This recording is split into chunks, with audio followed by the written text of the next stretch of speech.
حضرت عمر رضی اللہ تعالیٰ عنہ کا 27واں سال تھا کہ آفتاب رسالت طلوع ہوا، یعنی رسول اللہ صلی اللہ علیہ وآلہ وسلم مبعوث ہوئے۔ حضرت عمر کے گھرانے میں زید کی وجہ سے توحید کی آواز نامنوس نہیں رہی تھی، چنانچہ سب سے پہلے زید کے بیٹے سعید رضی اللہ تعالیٰ عنہ اسلام لائے۔ حضرت سعید کا نکاح حضرت عمر کی بہن فاطمہ سے ہوا تھا، اس تعلق سے فاطمہ بھی مسلمان ہو گئی۔ اسی خاندان میں ایک معزز شخص نعیم بن عبداللہ نے بھی اسلام قبول کر لیا تھا، لیکن حضرت عمر ابھی تک اسلام سے بیگانے تھے۔ ان کے کانوں میں جب یہ صدا پہنچی تو سخت ناراض ہوئے، یہاں تک کہ قبیلہ میں جو لوگ اسلام لا چکے تھے ان کے دشمن بن گئے۔ حضرت لبینہ رضی اللہ تعالیٰ عنہا ان کے خاندان کی کنیز تھی جس نے اسلام قبول کر لیا تھا۔ اس کو بے تحاشا مارتے اور مارتے مارتے تھک جاتے تو کہتے دم لے لوں تو پھر ماروں گا۔ وہ نہایت صبر سے جواب دیتی اگر تم اسلام نہ لاؤ گے تو خدا اس کا انتقام لے گا۔ لبینہ کے سوا اور جس پر قابو چلتا مارا کرتے تھے۔ اسی طرح حضرت زنیرہ رضی اللہ تعالیٰ عنہما حضرت عمر کے گھرانے کی کنیز تھی، اسی وجہ سے حضرت عمر کو دل کھول کر ستاتے۔ جب ان کے چچا زاد بھائی سعید بن زید اسلام لائے تو حضرت عمر نے ان کو رسیوں سے باندھ دیا، لیکن اسلام کا نشہ ایسا تھا جس کو چڑھ جاتا تھا پھر اترتا نہ تھا۔ قریش کے باثر لوگوں میں ابو جہل اور حضرت عمر اسلام اور حضرت محمد صلی اللہ علیہ وآلہ وسلم کی دشمنی میں سب سے زیادہ سرگرم تھے، اس لیے دوسرے حربے ان پر کامیاب نہ ہوئے تو حضور صلی اللہ علیہ وآلہ وسلم نے ان سب سے کارگر حربہ ان کے مقابلے میں استعمال کیا، جس کے وار کی کوئی روک نہیں ہو سکتی تھی۔ اس لیے حضور صلی اللہ علیہ وآلہ وسلم نے خصوصیت کے ساتھ انہی دونوں کے لیے اسلام کی دعا فرمائی اور فرمایا اے خدا اسلام کو ابو جہل بن خشام یا عمر بن خطاب کے ذریعے غلبہ عطا فرما۔ لیکن اسلام کی دولت حضرت عمر کی قسمت میں لکھ دی گئی تھی، ابو جہل کے حصے میں کیوں آتی؟ جب حضرت عمر اپنی انتہائی سختیوں کے باوجود ایک شخص کو بھی اسلام سے بد دل نہ کر سکے تو آخرکار مجبور ہو کر نعوذ باللہ خود حضرت محمد صلی اللہ علیہ وآلہ وسلم کے قتل کا ارادہ کیا اور تلوار کمر سے لگا کر سیدھے رسول اللہ صلی اللہ علیہ وآلہ وسلم کی طرف چل دیے۔ راستے میں اتفاقاً نعیم بن عبداللہ مل گئے۔ حضرت عمر کے تیور دیکھ کر نعیم بن عبداللہ نے حضرت عمر سے پوچھا خیر تو ہے، اتنے غصے میں کہاں چل دیے؟ حضرت عمر بولے محمد صلی اللہ علیہ وآلہ وسلم کا فیصلہ کرنے جا رہا ہوں۔ نعیم بن عبداللہ نے کہا پہلے اپنے گھر کی خبر تو لو، خود تمہاری بہن اور بہنوئی اسلام لا چکے ہیں۔ فوراً پلٹے اور بہن کے ہاں پہنچے، وہ قرآن پڑھ رہی تھی۔ حضرت عمر کی آہٹ سن کر چپ ہو گئیں اور قرآن کو چھپا لیا، لیکن تلاوت کی آواز حضرت عمر کے کانوں میں پڑ چکی تھی۔ بہن سے پوچھا یہ کیسی آواز تھی؟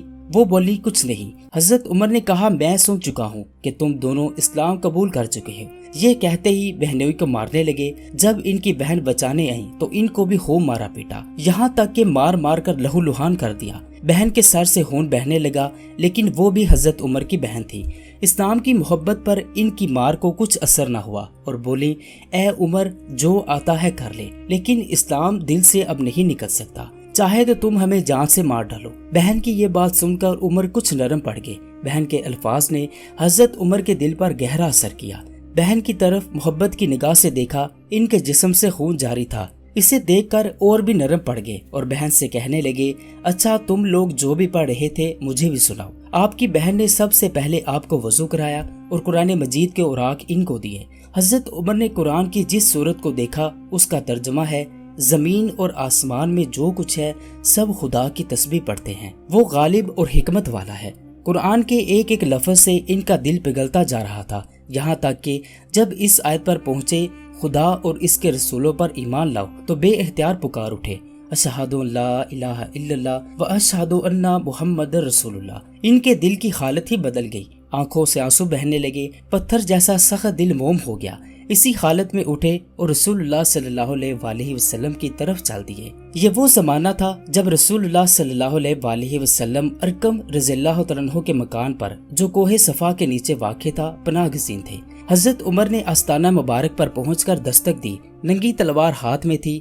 تلوار ہاتھ میں دے کر صحابہ کرام رضوان اللہ نہایت حیران اور پریشان ہوئے۔ حضرت حمزہ نے کہا آنے دو، اگر تو مخلصانہ آیا ہے تو ٹھیک، ورنہ اسی کی تلوار سے اس کا سر قلم کر دوں گا۔ حضرت عمر نے اندر قدم رکھا تو رسول اللہ صلی اللہ علیہ وآلہ وسلم خود آگے بڑھے اور ان کا دامن پکڑ کر فرمایا کیوں عمر کس ارادے سے آئے ہو۔ نبوت کی پرجلال آواز سے حضرت عمر کانپ گئے اور نہایت ادب اور خضوع کے ساتھ عرض کیا ایمان لانے کے لیے۔ یہ سننا تھا کہ تمام صحابہ کرام میں خوشی کی لہر دوڑ گئی۔ نبی رحمت صلی اللہ علیہ وآلہ وسلم نے بے ساختہ اللہ اکبر کا نعرہ اس زور سے بلند کیا کہ تمام پہاڑیاں گونج اٹھی۔ حضرت عمر اسی وقت کلمہ پڑھ کر مسلمان ہو گئے اور یوں دعائے رسول صلی اللہ علیہ وآلہ وسلم نے شرف قبولیت پایا۔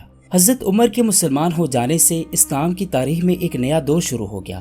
اس وقت 40 یا اس سے کچھ کم و بیش آدمی مسلمان ہوئے تھے، لیکن وہ نہایت بے بسی اور مجبوری کے عالم میں تھے۔ اعلانیہ مذہبی فرائض ادا کرنا تو دور، اپنے آپ کو مسلمان ظاہر کرنا بھی خطرے سے خالی نہ تھا، اور کعبہ میں نماز ادا کرنا تو بالکل ناممکن تھا۔ حضرت عمر کے اسلام لانے سے حالات بدل گئے۔ انہوں نے اعلانیہ اپنے اسلام لانے کا اعلان کیا۔ اسلام قبول کرنے کے بعد حضرت عمر فاروق نے رسول اللہ صلی اللہ علیہ وآلہ وسلم سے فرمایا، یا رسول اللہ صلی اللہ علیہ وآلہ وسلم، کافر کھلم کھلا اپنے بتوں کی پوجا کرتے ہیں تو ہم کیوں ڈریں؟ ہم بھی کھلم کھلا اپنے خدا کی عبادت کریں گے۔ حضرت عمر فاروق رضی اللہ تعالیٰ عنہ خانہ کعبہ تشریف لے گئے، اذان دی گئی اور تمام مسلمانوں نے باجماعت نماز ادا کی۔ حضرت عمر کی وجہ سے کفار مسلمانوں کو روک نہ سکے۔ سیدنا عمر فاروق رضی اللہ تعالیٰ عنہ کی اس بہادری کی وجہ سے رسول اللہ صلی اللہ علیہ وآلہ وسلم نے آپ کو فاروق کا لقب دیا، اس لیے کہ آپ کی بہادری کی وجہ سے کفار اور مسلمانوں کا فرق ظاہر ہو گیا۔